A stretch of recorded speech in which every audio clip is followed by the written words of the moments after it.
All right, we are live if this button is to be believed at all. Welcome to OrbitCon. My name is HJ Hornbeck, and over there is William Brinkman. Hello. Hey, the Okay. current time is approximately 7 p.m. Central Standard Time, and we're going to be talking about the many problems of Steven Pinker.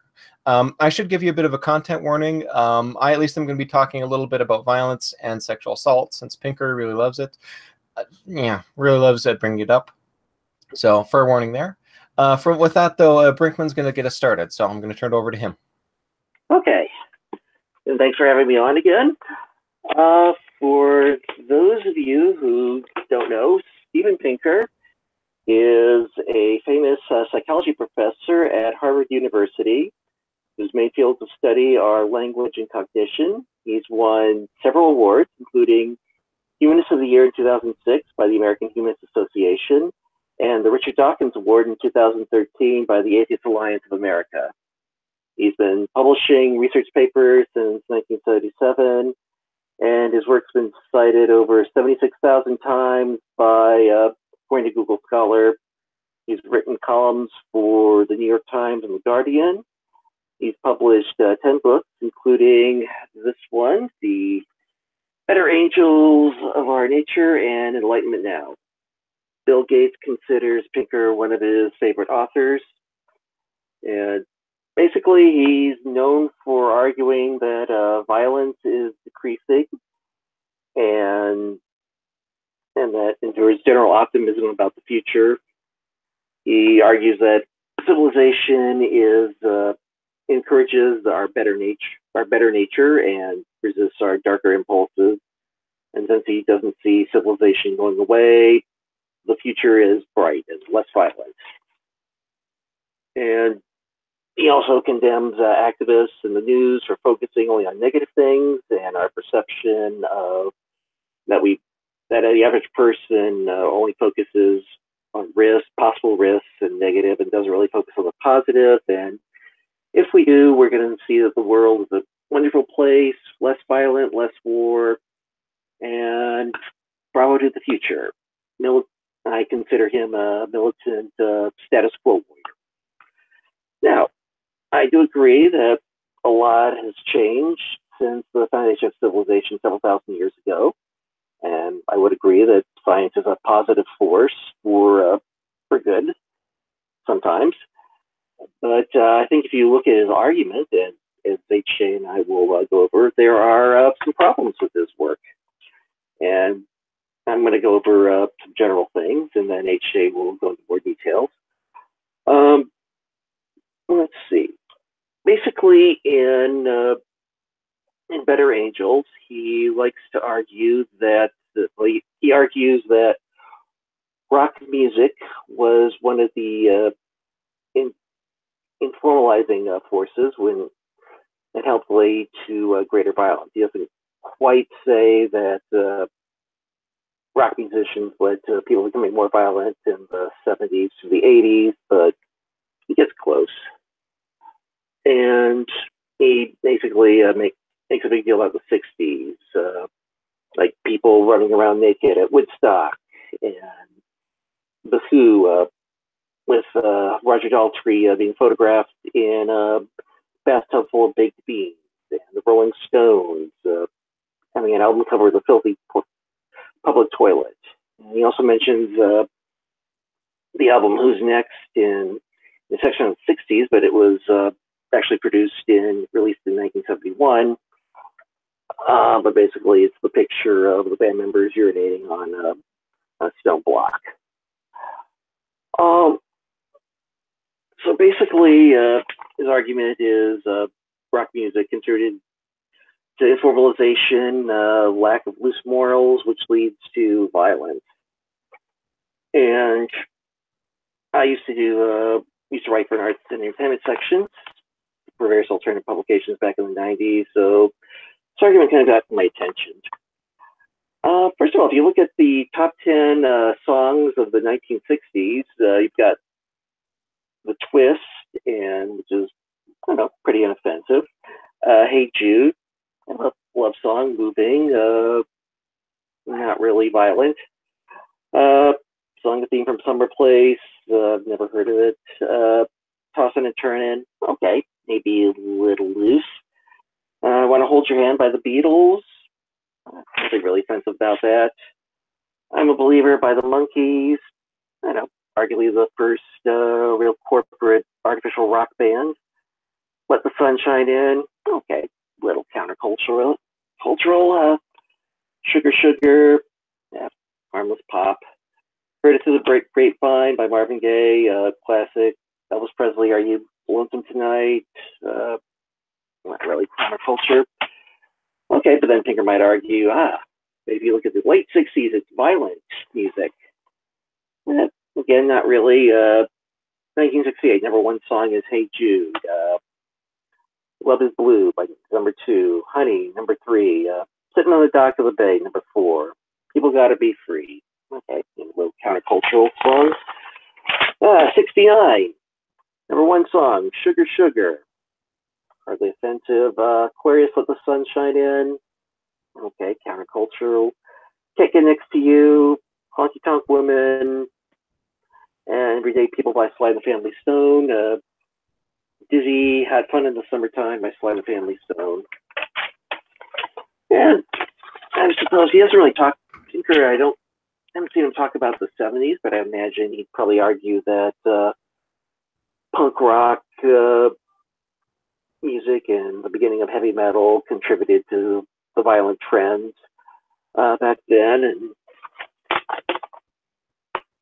But then we get to the 90s, and this is when he says the great re-civilizing begins.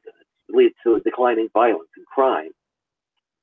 But if you accept his hypothesis that music in the 60s led to more violence, then you kind of have a problem, because in the 90s, as I said, I used to write cover alternative music in the 1990s. Because then you see the rise of alternative music. SST's record motto was "Corporate rock still sucks." And you have people arguing over who's more alternative. When I did the publication Health Magazine, I was accused of being sellout because I used desktop publishing software, and you could actually read the articles instead of our competitor, Industrial Nation, which was basically unreadable. But that's for another time. Let's see. So the rise of Nirvana, they broke through, became very popular. 9 Inch Nails, Pearl Jam, Stone Temple Pilots, College Airwaves. I hear more obscure and more lewd bands like My Life with a Thrill Kill Cult. A lot of songs about sex and implying older people having sex with teenagers. Consolidated, pretty much, my opinion, they were political lectures with a beat. And Smashing Pumpkins talking about how God is empty, and grunge, which is basically full of depression and anger. But also at this time, the Rolling Stones get back together, and they have a revival. Well, actually, I apologize, they never really broke up. The Who got back together. And you also, in addition to these two demon bands from the 60s, quote unquote, you also have East Coast versus West Coast rappers, which actually led to the deaths of Tupac and Biggie. And Pinker also mentioned the concerts in the infamous Altamont concert and Woodstock. The 90s also had Lollapalooza and let's see, the Guns N' Roses Metallica riot in 92, and then you have Woodstock 1999, which had concert goers creating bonfires and sexual assaults and just attacking equipment, just general mayhem, which was all covered live on MTV. So, like I said, if Baker said 60s music contributed to violent crime, then the 90s should have been violent, but as HJ will go over, crime declined, and it doesn't really jive. Okay. And then there were other problems with the crime statistics Pinker mentioned, but we'll be going over that later. Also, another thing, because Mr. likes is to go after activists. The title of one interview with him is called "Why Do Progressives Hate Progress?" And I would agree that yes, there has been progress, especially with women being able to vote and abortion and desegregation and Voting Rights Act. And in some ways they should be celebrated, but these aren't things to be taken for granted, and there's still work to be done. And take the Japanese philosophy of lean, you should always be trying to improve. I mean, if you make a change, instead of celebrating and not worrying about it, you should be thinking, okay, that's the baseline. How do we improve from there? So I see a lot of activism doing that is how do we improve from there? And another thing I don't think Pinker takes into account is that there are counter forces working against change. You have the anti-abortion movement. You have the alt-right rising against and arguing against civil rights, basically, calling for resegregation, even ethnic states. And internationally, of Brexit, which is breaking Britain from the European Union and the loss of rights British people have under the EU. And in terms of civilization, in terms of governments, you have the rise of radical right governments in Poland and Hungary. In the United States, even though the alt-right is disorganized right now, a lot of their ideas are reflected in the Trump administration, especially in terms of immigration. Okay, and I'll use atheist activism as another example.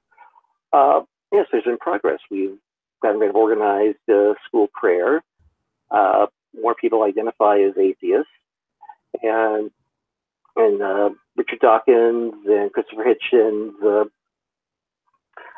wrote two best-selling books, and you have the rise of which led to the rise of new atheism. So should atheist conferences just be about celebrating the game? I say no, because there's still work to be done. There's in the United States, atheists still have a negative perception in the general public. People are trying to work around school prayer restrictions. There's efforts to legalize discrimination of all kinds based on religious belief. There's also Indiana there are states that are trying to say that marriage should only be for religious purposes, that you can't have secular people running marriages. Now, do atheist groups and secular groups and skeptical groups have problems? Yes, but in some sense, there's still a need for them. And let's see, which will then lead us to going about the Pinker calls the long peace. Basically, he's been arguing that violence has been in a centuries-long decline. That since the Civil War, we've been living in a long peace. Violence is going down, wars are going down, and we'll be going over the problems with the statistics he uses, but I think ultimately there's still wars, and maybe you can't have the big wars between European powers, because with nuclear weapons, that becomes more dangerous. And it's pretty much lead to the end of civilization, if not life on Earth. So tactics change. There's more proxy wars like Vietnam. There's for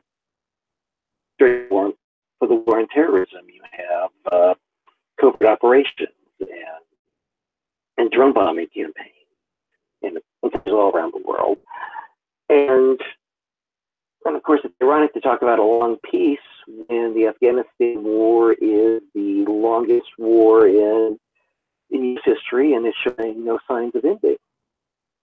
And if you want to tell the residents of Afghanistan and Syria and other countries that we're in this long peace, that's laughable. I mean, more of a European, Western perspective, because we're not getting bombed and wars require fewer people to run, and it's not like World War II where we all had to grow victory gardens and do rationing.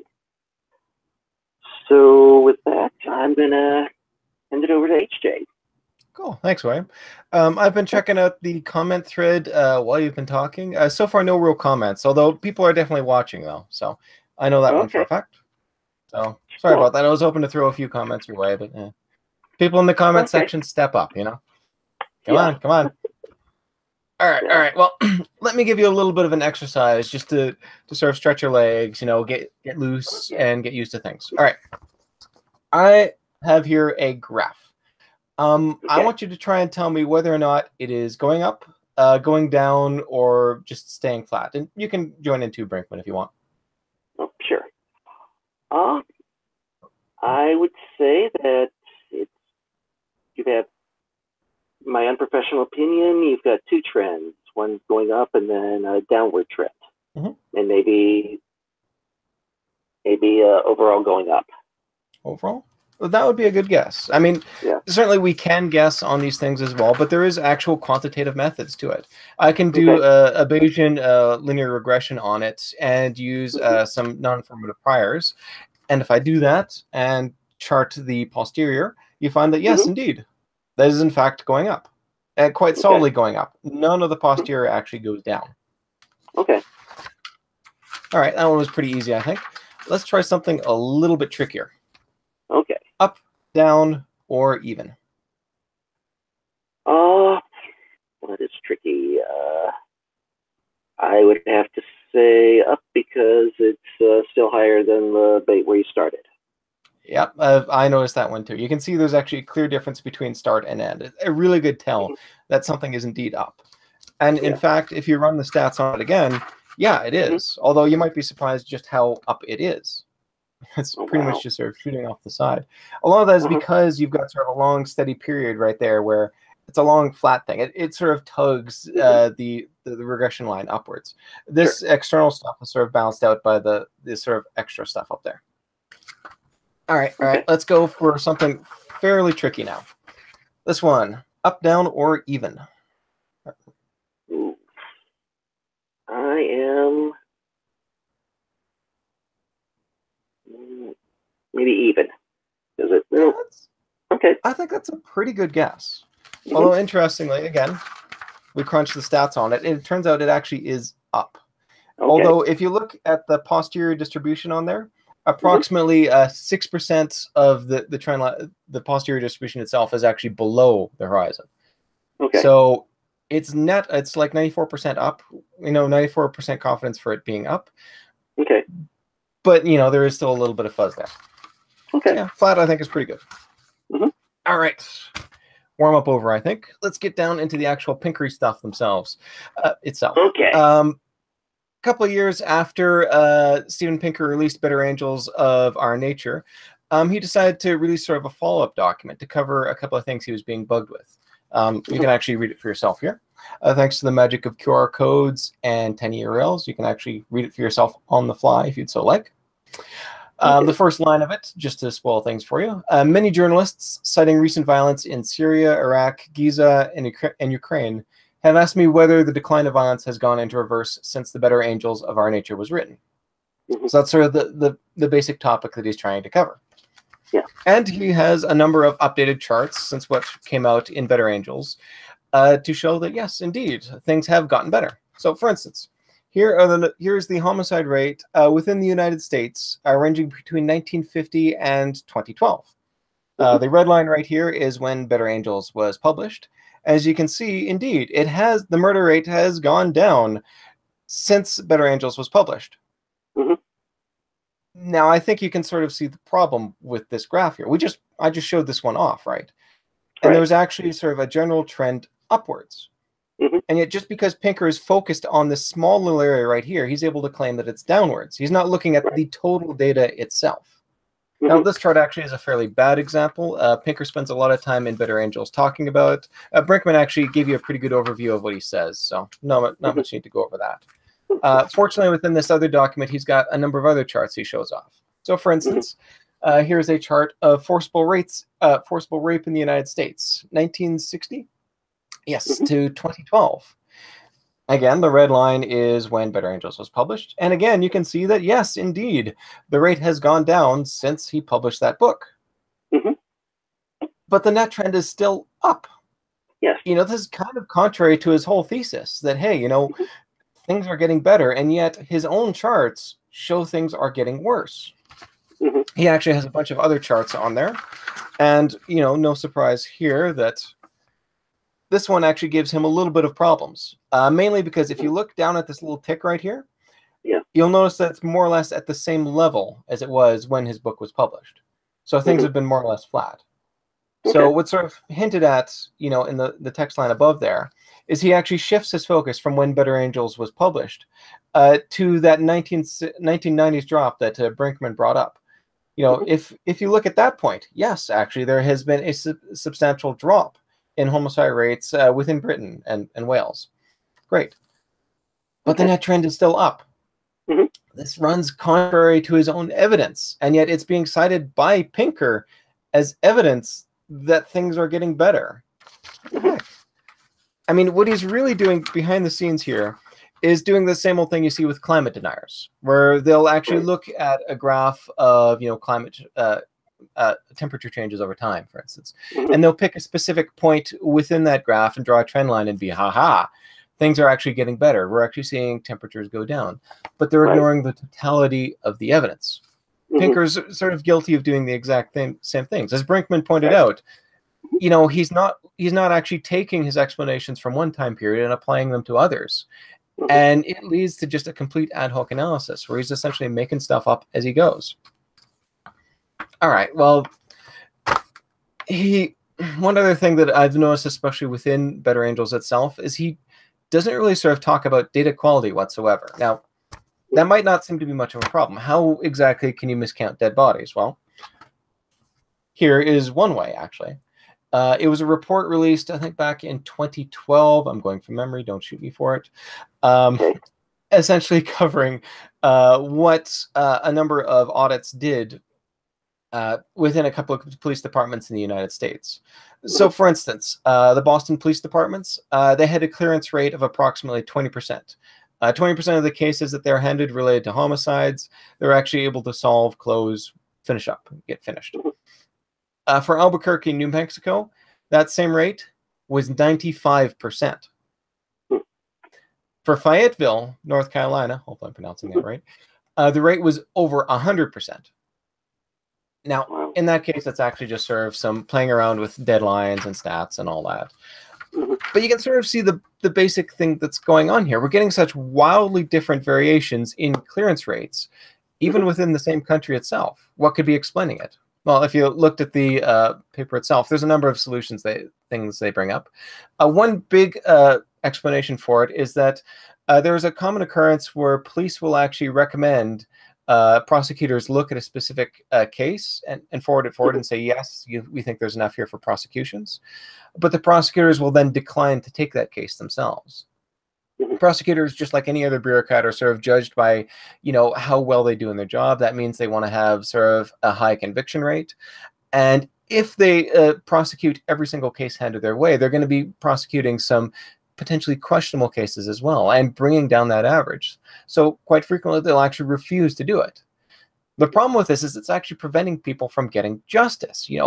Those people in the margins might have actually had a successful conviction, but we'll never know because the prosecutor decided, no, it's not worth my time. Another big reason why some of these clearance rates are so different is community outreach. If police are very good with going into the community and building bridges and earning their trust, not surprisingly, a lot of the community will actually come back and give, thanks and kudos and more importantly, tips that will help them actually solve these cases. If instead the police service views themselves as sort of like an occupying army, that they're here to clear things up and all that, they'll lose the trust of the populace, and they're not actually going to get very many tips, and their rates are going to go down. Unfortunately, because they're pressured to actually have a certain closure rate within their cases, that's going to encourage them to cheat and do artificial means to bring their closure rate up just by futzing things around. Another good study that I like to bring up again, this is sort of, that was dealing with homicides as well. But when it comes to sexual assault, a really important one, I think, came out in 2014 from Corey Rayburn Young. Researchers have noticed that homicides and sexual assault tend to be correlated. You know, as the rate of homicide goes up, so too does the ratio of sexual assault. This actually gives you a way to check whether or not something is being misreported.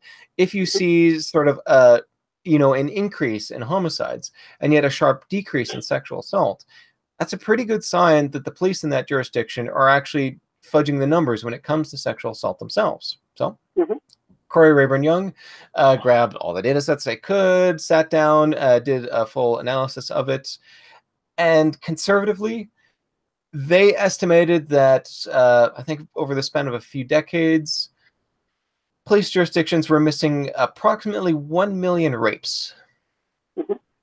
They just disappeared, had gone poof. You know, not actually part of the system themselves. This article actually is not a link to the paper proper, although you can find a link to it there. It's actually to a link by Soraya Chemaly, if I'm pronouncing that right, which sort of takes the high-level detail of it.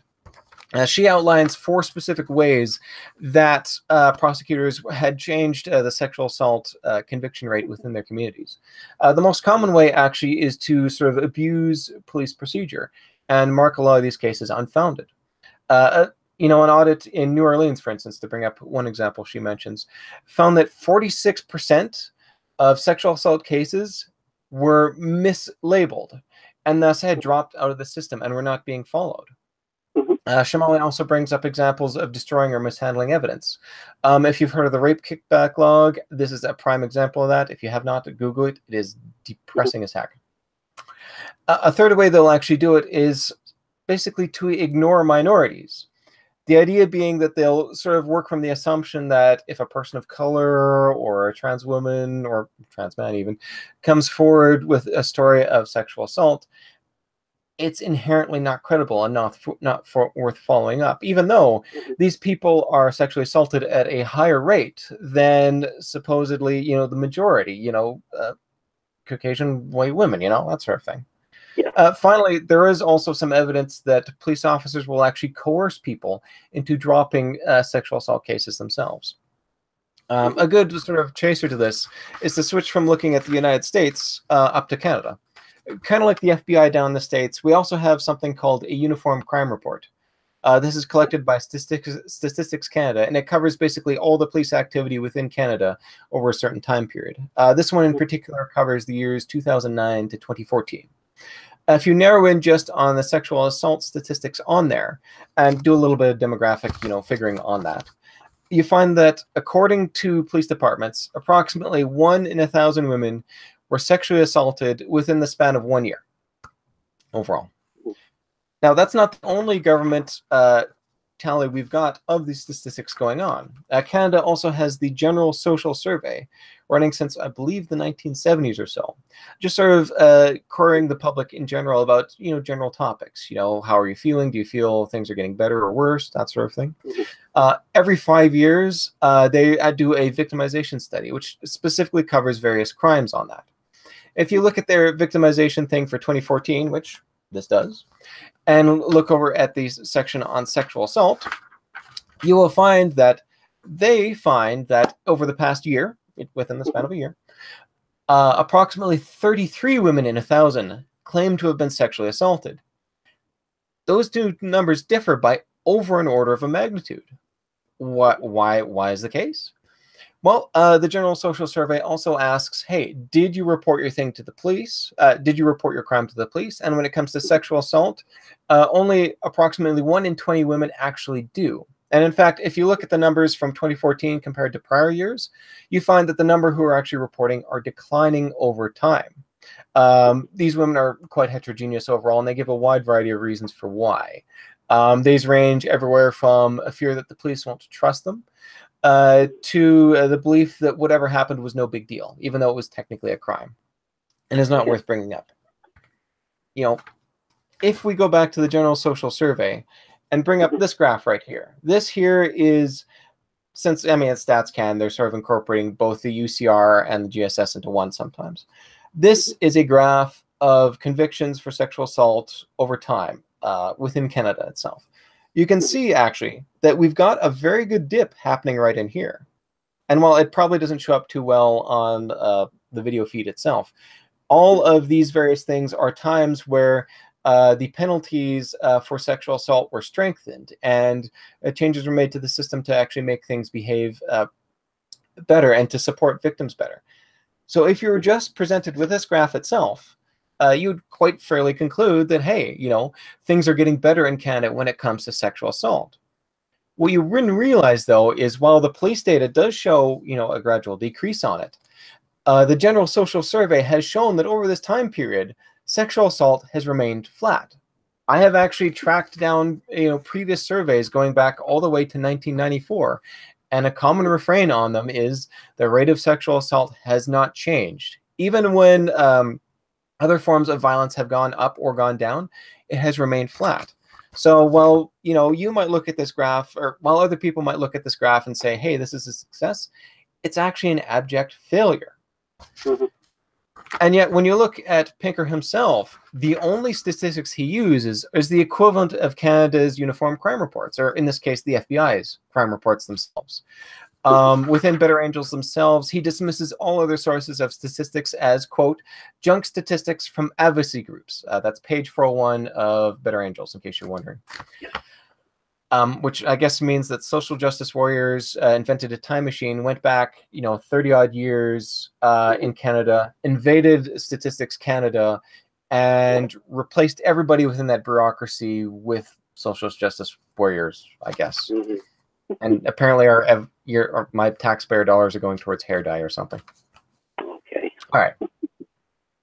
Now, this is within a developed country which takes, you know, the idea of sexual assault seriously. Canada actually has some of the best laws on paper with covering sexual assault themselves.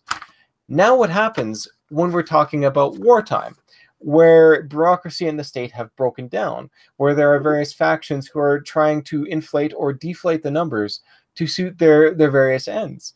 You can imagine that these effects are magnitude incredibly. And even, you know, on the invading army side, things can vary. You know, a classic example of this actually comes from George Bush, the younger, and President Obama. In order to change with the statistics a little bit, they actually redefined it so that any male adult on the combat field is considered an enemy combatant automatically. Not surprisingly, this actually dropped their rate of civilian casualties quite dramatically, and, you know, made it look like things were being far more careful on the battlefield. While of course their kill rate for insurgents went dramatically up, and they showed, hey, you know, we're doing great things with there. But of course, it's not true that, you know, every male civilian on the battlefield actually is, you know, a combatant. You know, another good example of this actually is the Iraq War. Forgive me for the Wikipedia link, but it's probably the best compilation of all this stuff I've seen. If you ask serious scholars how many civilians were killed during the Iraq War, you're going to get numbers ranging anywhere from 100,000 all the way up to over 1 million. You know, you'll frequently find that one project in particular, which has been lauded for doing a really good job, actually just basically sort of looked at news reports to try and track down where people died. Well, the problem is, you know, very few people actually get reported. Very few people who are killed actually get reported in the news. There are also surveys which go door to door to ask questions about this and try and build a statistical profile. There's problems with that one too. And so you wind up with a case where you get an order of magnitude difference between the high and low values, even in a conflict as recent and as modern as the Iraqi War. Now, on top of that, what about historic crime and historic war? All of these, you know, reporting problems we've pointed before just snowball even more and more and more over time. Like, historically, it was actually quite common to murder somebody by using poison, because prior to approximately 1950 or so, there really wasn't any sort of toxicology sort of studies which would actually prove that, hey, this person was poisoned. You know, you could really sort of get away with it. And that's not necessarily going to show up if you later on look at a skeleton sort of sitting, you know, within a tomb or anything like that. Pinker, I've looked over Better Angels, and Pinker never even brings this up as far as I can tell. The same sort of thing happens with the murder rate. I mean, in theory, it's pretty easy to calculate, right? You tally up the number of people who are murdered in one spot, you tally up the number of people who lived in that spot, and you divide one number by the other, right? Well, set aside, the problems with determining who is murdered and who is not, and the gray areas associated with that. How do you know how many people lived in that area, especially on a historic level? Censuses are only done occasionally. They're frequently biased, and this trend really sort of only gets even worse when you're going back to times when statistics wasn't even really a thing. It wasn't until maybe the mid 1850s that people actually started telling numbers and trying to be very rigorous with how they actually dealt that. Now try imagining trying to figure out the murder rate well before those times. It just does not work. No. All right. Yeah. I've got a lot more, but Brinkman, you got any comments or anything coming in? Yeah, we have, let me double check. We have one comment. There we go. Andy asks, okay, fine, I'll share thoughts. In the aforementioned video, Stephen Pinker tries to claim that it was political correctness that was to blame for the election of Trump because we were all too afraid to talk about the difficult issues, so we got surprised with him. Care to chat about that a bit? I guess. Oh boy. I don't know. I mean, I think they were discussed. I mean, I guess maybe I'm not quite sure what he means. I mean, what Pinker meant. Well, yeah, I mean it's really not making much sense here. The election itself was down to, I think, approximately 200,000 votes or so in a couple of swing counties. Because of the way the Electoral College works in the United States, a couple of states have, far more pull on this than anything else. And so just a small overage in there would, be enough to actually flip the entire election over. Right. I would say, I mean, the difficult issues, I mean, I think immigration was discussed during the campaign. Maybe the media didn't really go into the racism as much, especially Trump implying that all black people are poor and live in ghettos. But I mean, there were discussions out there. And what about her emails? Yeah. It was like, I mean, granted, most of the media coverage was about her email or the last minute suspicion that not suspicion, but when the investigation was supposedly reopened near the end of the election. I mean, that probably through it. So I'd say it was a variety of things. And you also had like corporate spending and Russian propaganda. So in the way the Electoral College works, you have the majority of people vote for Clinton, but Trump wins.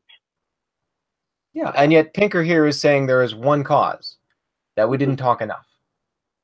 No. I disagree.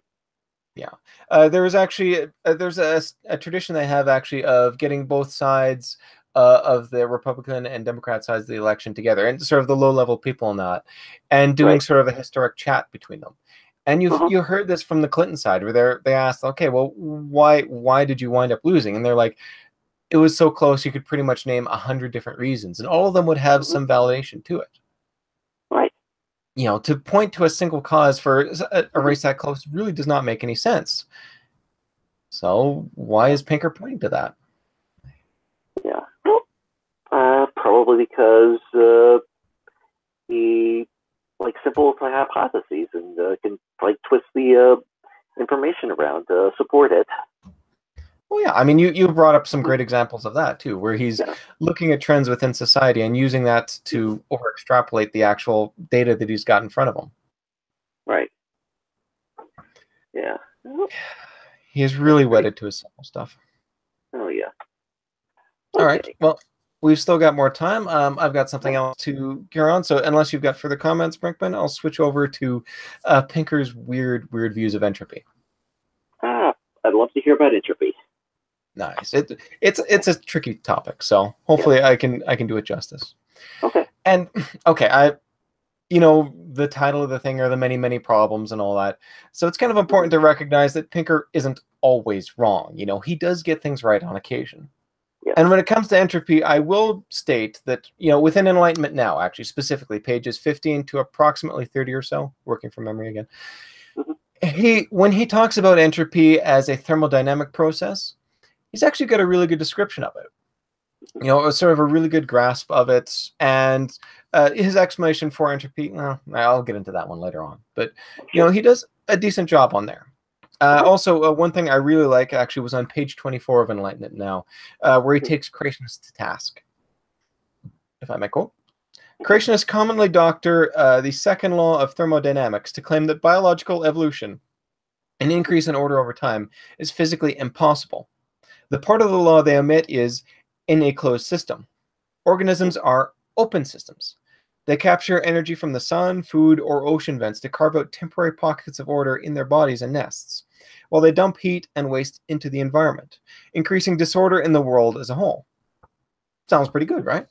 Right. I mean, I've heard similar complaints against creationists and all that. It's so fun to just sort of have them say, well, the second law of thermodynamics, and just point to the sun and be like, yeah, that thing over there kind of breaks the rules. All right. Where Pinker starts to fall down is when he tries to expand the second law of thermodynamics and apply it to information systems. Listen carefully to this and see if there's anything that jumps out at you here. It's going to be subtle, so I should warn you that. This is page 21 of Enlightenment Now. It follows that any perturbation of the system, whether it is a random jiggling of its parts or a whack from the outside, will, by the laws of probability, nudge the system towards disorder or uselessness. Not because nature strives for disorder, but because there are so many more ways of being disorderly than of being orderly. If you walk away from a sandcastle, it won't be there tomorrow, because as the wind, waves, seagulls, and small children push the grains of sand around, they're more likely to arrange them into one of the vast number of configurations that don't look like a castle than into the tiny few that do. I'll often refer to the statistical version of the second law, which does not apply specifically to temperature differences evening out, but to order dissipating, as the law of entropy. All right, what do you think? Anything you can spot there? Well, I know in information theory that information can decay over time, but in terms of economic systems, which I think he's getting to, they're technically not a closed system. I mean, people add energy, spending, or a government organization, and basically they're not really physical systems. They're social. I hate to use the term social constructs. I mean, they do have real life implications, but they're not completely closed. I mean, you can work, you can create things. So it doesn't quite really apply. And I think you mentioned another thing that it implies that economies once had this perfect state, and that they should be decaying to chaos, and that's not really the case. Yeah, no, that's not bad, actually. And certainly I'll be bringing up those points later on. I was actually looking for something a little bit more subtle. It's a common mistake I've even heard physicists make. I hope I'm not going to make it myself during all of this. If you paid attention there, Pinker was arguing that increases in entropy and disorder are the same thing. He was sort of equivocating between the two. Okay. The problem is that's really not true. A better way to sort of explain entropy, especially on sort of the information level, but I mean it applies to the thermodynamic thing too, is to bring out your phone, actually.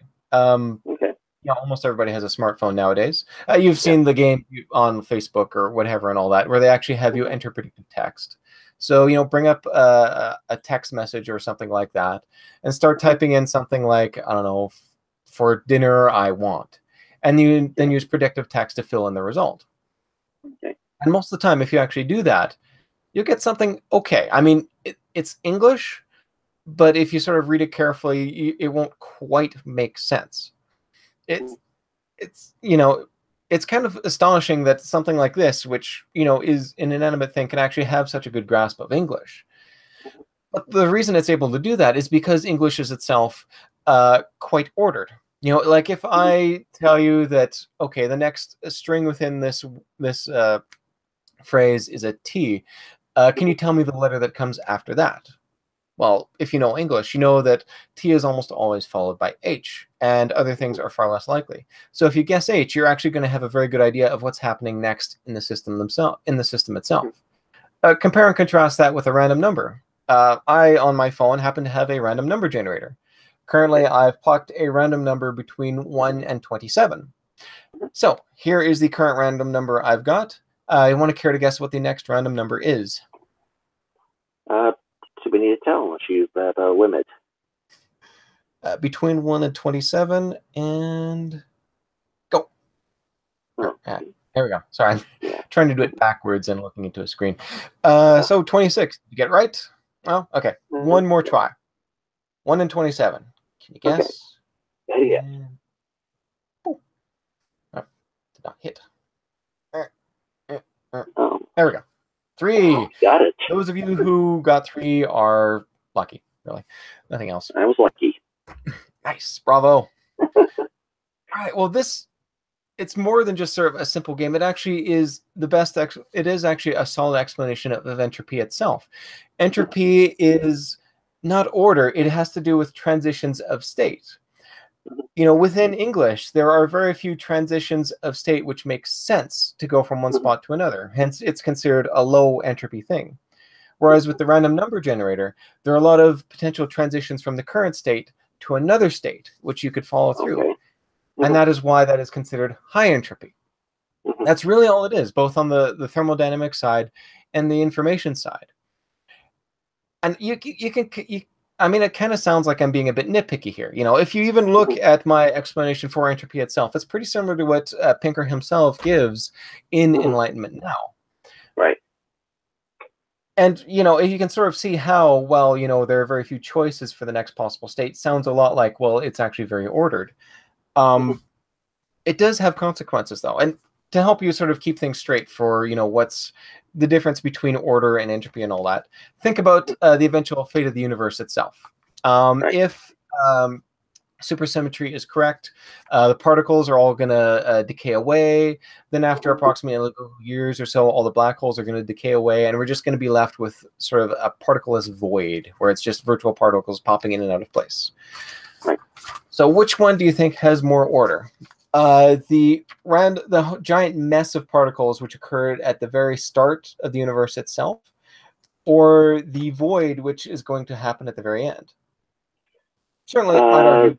Yeah, I would argue at the beginning. You'd have more particles at the beginning and then none at the end. Well, yeah, there's more particles that are there, but this side over here is more order. So entropy is definitely lower here. There's fewer constraints for how the system can evolve, because a lot of the potential states that are there are occupied, and there aren't a lot of choices. Whereas over here, you know, every little fluctuation and all that is free to do whatever it wants. There's really no constraints on it at all. So this is very high entropy. At the same time, this is also highly ordered. You know, there's a very solid structure to it, and so it's one way to sort of keep track. Okay, all well and good, all well and good. But Pinker really sort of gets it wrong, and sort of plays this distinction out to justify some of his weirder things. Like, for instance, page 30 of Enlightenment Now. Another implication of the law of entropy is that a complex system like an organism can easily be disabled because its functioning depends on so many improbable conditions being satisfied at once. A rock against the head, a hand around the neck, a well-aimed poison arrow, and the competition is neutralized. Didn't Pinker just tell us on page 24 that organisms are open systems? That they get energy from their externals? That means then that the second law doesn't apply. And since his law of entropy is just the second law with a different name, that also does not apply. You know, there are, in fact, organisms who do not decay over time. I don't know if you've ever heard of Teratopsis dohemi. Hopefully I'm pronouncing that right. If not, you may actually have heard of it as the immortal jellyfish. Yes, I've heard of that. As far as science has been able to discover, it does not get old. You know, the only ways to kill it are actually via, you know, a predator coming along and eating it, or it being accidentally crushed by a rock, to bring Pinker back into it. Yeah. And the more you think about it, the more examples you can come up with. Certainly you've heard about HeLa cancer cells, for instance. those have been kicking for, a good 60 odd years, and they just keep growing and growing and growing without, dying off. This also happens with, fairly large scale organisms. Turtles, fish, and trees, some of them have shown, as far as we know, immortality of that sort. I've even seen some studies that suggest the naked mole rat is also has that sort of immortality. And you might argue, okay, fine, but Pinker is explicitly talking about rocks, right? What can survive a rock to the head? Well, I submit to you the planarian flatworm. If you take a planarian flatworm and you cut it in half, you will get 2 planarian flatworms. Okay. If you take a planarian flatworm and you cut it into 200 pieces, you will get, roughly, 200 planarian flatworms. It is so good at growing itself back, all of those little pieces will actually grow back into an entire planarian flatworm. In case you're wondering, if you take its head and cut it in half but leave the head on, it will actually grow 2 heads. Kind of wild. Okay. But this should be a good counter to Pinker's assertion about energy, and a proof that no, really, biology is, biological organisms are open systems.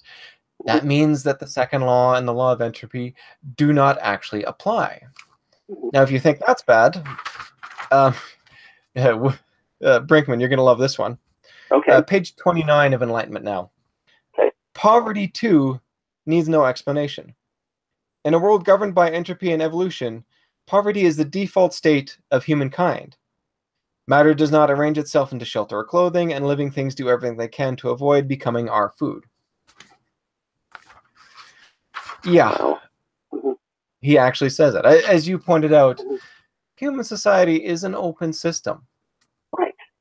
Yeah, we're getting tons of energy from, the sun itself, either directly via solar panels. We're getting it indirectly via coal and natural gas, that sort of thing. We are continually growing, and Pinker himself makes a big deal about how energy is actually a main driver of civilization. Right. And yet here he is also taking the other route and saying that no, because, our society is a closed system, the second law of thermodynamics and the law of entropy apply to it. Clearly not true. No. But, oh man, you think that one's bad? Okay. This one's gonna knock you. This one's gonna knock you out. Sure.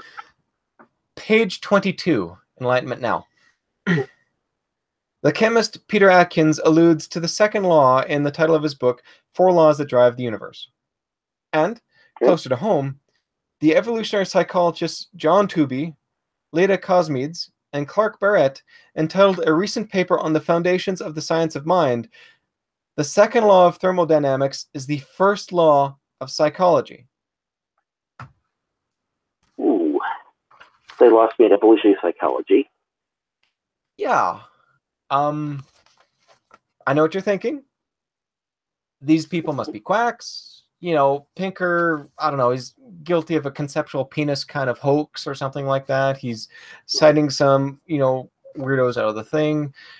No, actually. John Tooby and Leda Cosmides are actually considered founders of evolutionary psychology.